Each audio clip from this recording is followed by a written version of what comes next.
মুন্সিগঞ্জ সাংবাদিকদের মিথ্যা মামলার প্রতিবাদে মানববন্ধন। স্টাফ রিপোর্টার মোহাম্মদ নাসির উদ্দিন জানান, দৈনিক মুন্সিগঞ্জ সময়ের পত্রিকার সম্পাদক ও প্রকাশক মোহাম্মদ মনিউদ্দিন সুমন, দৈনিক বাংলাদেশ প্রতিদিন পত্রিকার মুন্সিগঞ্জ জেলা প্রতিনিধি আবু সাইদ সৌরভ ও দৈনিক নিরপেক্ষ ও দৈনিক সভ্যতার আলো পত্রিকার লৌহজং প্রতিনিধি শহীদুল ইসলাম সুরুজ এই ৩ সাংবাদিকের বিরুদ্ধে দায়েরকৃত মিথ্যা মামলা প্রত্যাহারের দাবিতে প্রতিবাদ সভা ও মানববন্ধন।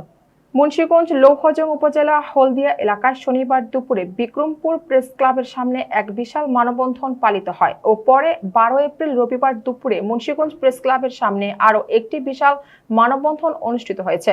এই কর্মসূচির আয়োজন করা স্থানীয় সাংবাদিক সমাজ এতে সংহতি প্রকাশ করেন স্থানীয় সুশীল সমাজ ও সাধারণ জনগণ।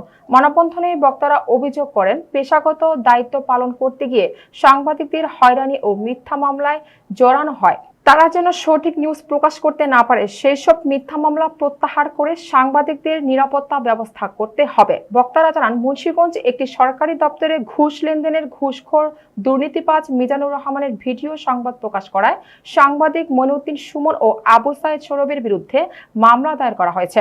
অন্যদিকে লৌহজং গণপিটুনিতে 2 ব্যক্তির মৃত্যুর ঘটনায় দায়ের করা হত্যা মামলায় সাংবাদিক সুরুজকে আসামি করা হয়েছে, যা সম্পূর্ণ ভিত্তিহীন। বিগত 4 মার্চ দিবাগত রাতে উপজেলার সাতঘরিয়া গ্রামে জনতার হাতে চুরির অভিযোগ আটক 2 ব্যক্তিকে গণপিটুনিতে গুরুতর আহত করা হয়। পুলিশ ফোন দিলে ঘটনাস্থলে সময় মতো আসতে পারেনি। পরে সকালে হাসপাতালে নেওয়া হলে চিকিৎসক তাদেরকে মৃত ঘোষণা করেন। এই ঘটনায় সাংবাদিক সুরুজকে 6 নম্বর আসামি করা হয়।